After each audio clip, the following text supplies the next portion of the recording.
Hello and welcome to History of the Ancient World.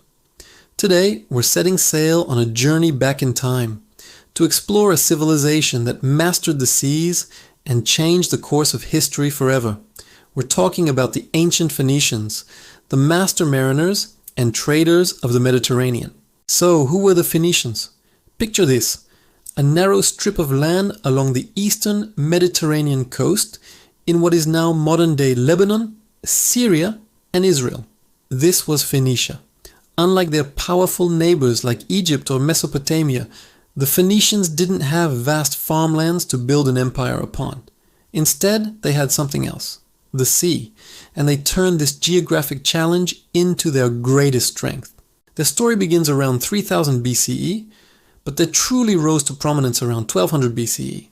Right after the late Bronze Age collapse, a period of widespread chaos that saw the downfall of many great empires. While others were struggling, the Phoenicians saw an opportunity.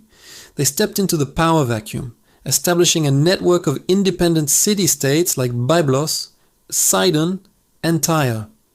Each city was a bustling hub of commerce ruled by its own king, but united by a common language, culture, and a relentless drive for trade. What made them such incredible sailors? It all started with their ships and the abundant cedar forests of Lebanon. The famous cedars of Lebanon provided them with strong, durable timber, perfect for shipbuilding.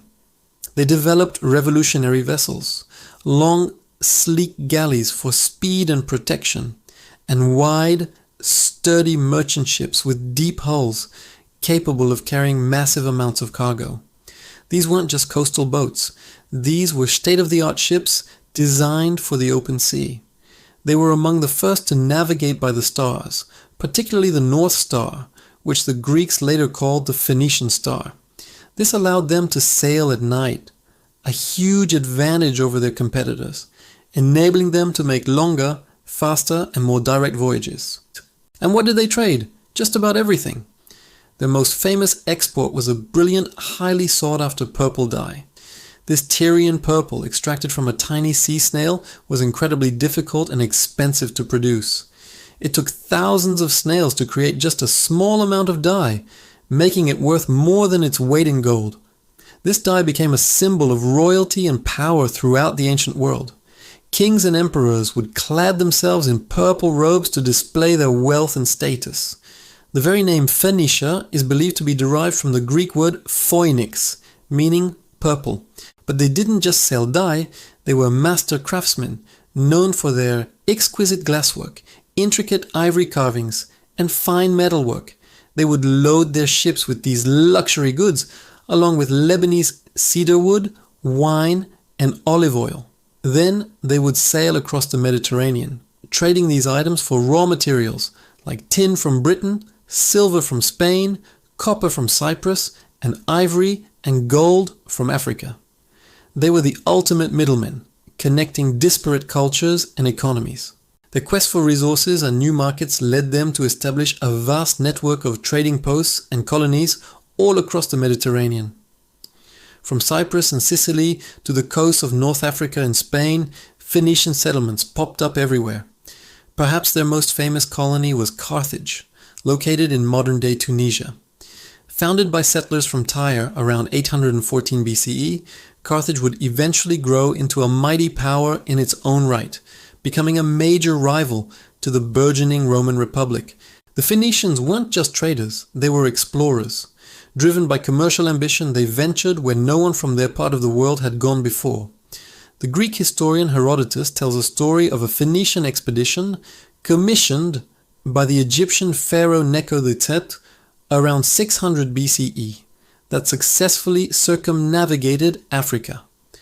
A journey that wouldn't be repeated for nearly 2,000 years. They sailed down the Red Sea, around the southern tip of the continent, and back up through the Pillars of Hercules, what we now call the Strait of Gibraltar. They also pushed north, possibly reaching the British Isles in their search for tin, a crucial component for making bronze. However, perhaps the Phoenicians' most enduring legacy isn't their dye, their ships, or their colonies. It's something you and I use every single day: The alphabet. The Phoenicians were practical people. They needed a simple, efficient way to keep track of their complex trade transactions. The cumbersome cuneiform and hieroglyphic scripts of their neighbors just wouldn't do. So they developed a revolutionary writing system. Instead of having hundreds of complex symbols representing words or syllables, the Phoenician alphabet had just 22 simple characters, each representing a consonant sound. This was a game changer. It was easy to learn, easy to write, and incredibly adaptable.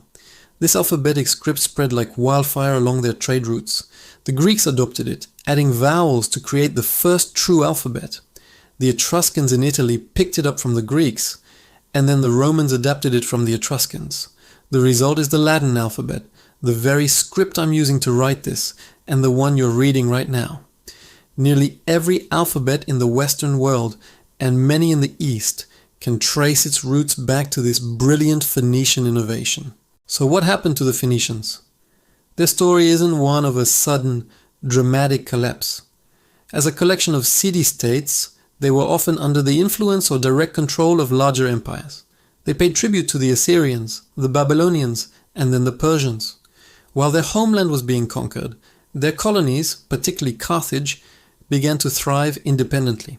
A pivotal moment came in 332 BCE when Alexander the Great besieged the city of Tyre.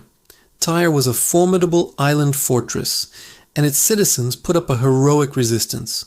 But Alexander, in a remarkable feat of engineering, built a causeway from the mainland to the island, eventually breaching its walls and conquering the city. This event marked the beginning of the end for Phoenician independence in the homeland.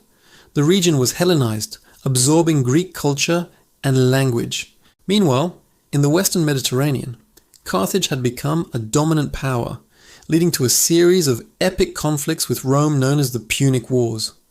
Punic is the Latin word for Phoenician. These wars ultimately ended with the complete destruction of Carthage in 146 BCE.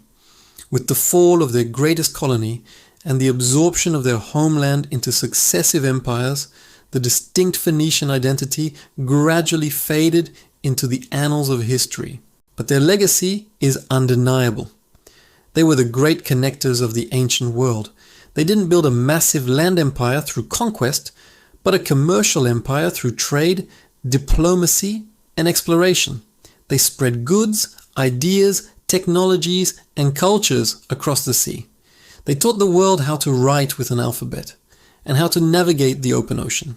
So the next time you write a letter, read a book, or even look at a map of the Mediterranean, take a moment to remember the ancient Phoenicians, the daring sailors, the savvy merchants, and the brilliant innovators who, from their small coastal cities, left an indelible mark on the world.